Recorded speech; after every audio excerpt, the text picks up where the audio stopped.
Would you care for a pumpkin spice everything?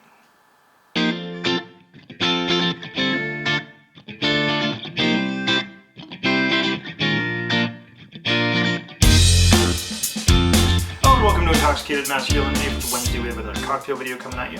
It's February, which is cold, usually, although it's actually kind of warm here in Iowa.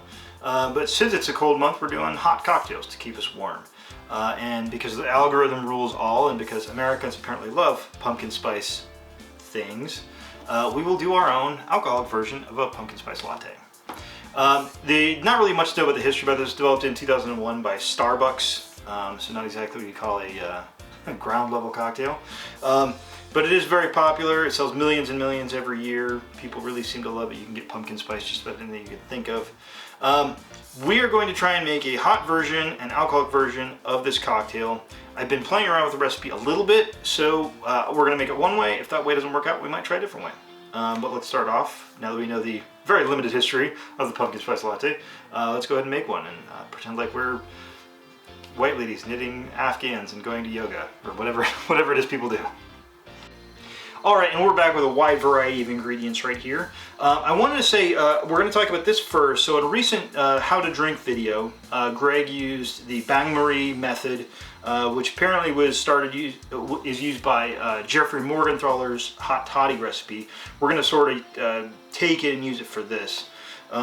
Because what we want to do is, we need to have the drink have a consistent temperature. Now, when we were doing our coffees and our toddies in the previous weeks, we had a fairly small amount of ingredient that was at room temperature and a relatively large amount of ingredient that was a hot temperature. And so we did lose heating when we mixed that in, but not a ton. Here we don't have a ton of hot ingredients and a ton of not hot ingredients.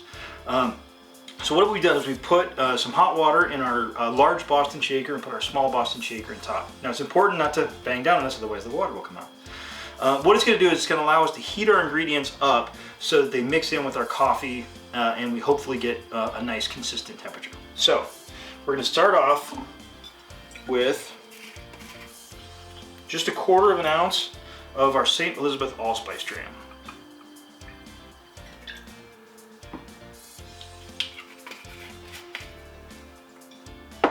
Then going to do 1 ounce of heavy cream.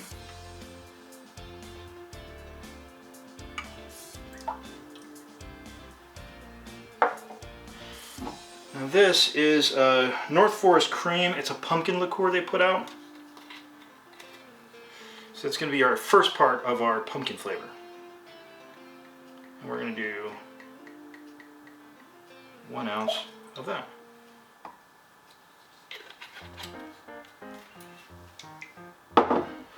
Now, we're going to grab our pumpkin syrup.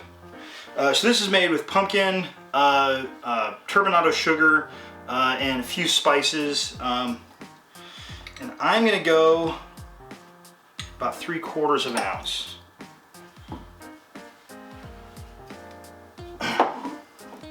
Finally, we're going to go with our spirit.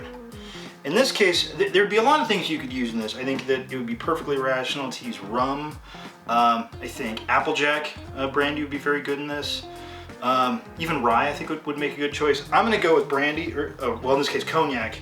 We're going to go with our Courvoisier VS. And I'm going to go for 1.5 ounces.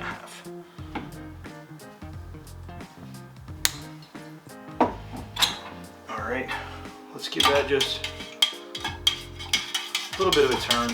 We're not adding any kind of dilution here, so we don't have to mix it too crazy. All right, we got our pre-warmed glass. Be a little careful with this because these tins are going to get real hot. So we're going to go ahead and dump in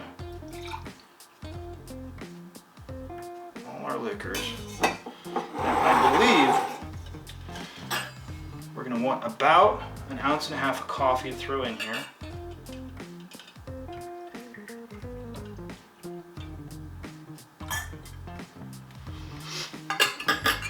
And of course, we've got our Ready Whipper. Let's put some homemade cream in on top of that. Now to top this one off, we're going to use our good friend nutmeg. We're going to grind in just a little bit across the top.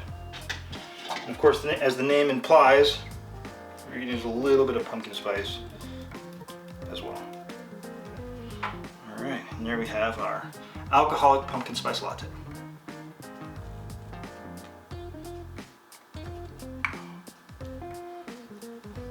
That's good. That's very good.